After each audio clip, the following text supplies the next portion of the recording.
Over priced ആണെന്നാണ് ഞാൻ വിചാരിച്ചത്. പക്ഷേ അങ്ങനെയല്ല. ഇൻസ്റ്റ തുറന്നപ്പോൾ ഫുള്ള് കോപ്പർ കിച്ചൻ്റെ വീഡിയോ ആണ്. എന്നാൽ അതൊന്ന് പരീക്ഷിക്കാമെന്ന് കരുതി.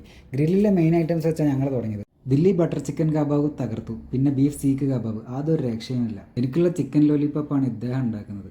അതും ടേസ്റ്റ് ഒരു രക്ഷയില്ല. പിന്നെ നേരെ പോയത് കൊത്തു പൊറോട്ട കഴിക്കാനാണ്. വയനാട്ടുകാർക്ക് ഇത് ശരിക്കും ഒരു പുതിയ അനുഭവം തന്നെയായിരിക്കും കേട്ടോ. ഇവിടെ വന്ന് ഇവരുടെ കുക്കിംഗ് കാണാൻ തന്നെ നല്ല രസമാണ്. ഹൈദരാബാദി ഹലീമ ഞാൻ ഇവിടെ നിന്നാണ് ആദ്യമായിട്ട് കഴിക്കുന്നത്. ഒരു നല്ല ടേസ്റ്റ് അല്ല, പക്ഷേ നല്ല രസമുണ്ട്. Variety taste. പിന്നെ ഇവിടുത്തെ മസ്റ്റ് ട്രൈ ഐറ്റംസ് എന്ന് എനിക്ക് തോന്നിയത് ഇവിടുത്തെ ഡെസേർട്ടാണ്. കുനാഫ ഐസ്ക്രീം ബോംബൊക്കെ അടിപൊളിയാണ്. എല്ലാ ഐറ്റംസും നല്ല ടേസ്റ്റ് ഉണ്ട്. വയനാട്ടുകാർക്ക് ഏറ്റവും കൂടുതൽ അനുഭവിക്കുന്ന ഒരു പ്രധാന പ്രശ്നം എന്ന് പറയുന്നത് നൈറ്റ് ലൈഫ് ഇല്ല എന്നാണ്. രാത്രി പോയി ഇരുന്ന് എന്തെങ്കിലും കഴിച്ച് സംസാരിച്ചിരിക്കാൻ സ്ഥലമില്ല എന്നതിന് ഒരു പരിധി വരെ പരിഹാരമായിട്ടുണ്ട്. പിന്നെ ഉപ്പിലിട്ട മാങ്ങ, പൈനാപ്പിൾ, അങ്ങനെ പല ഐറ്റംസും ഇവിടെ ഉണ്ട്. വിവിധ തരത്തിലുള്ള കുലുക്കികളും ഇവിടെ ലഭ്യമാണ്.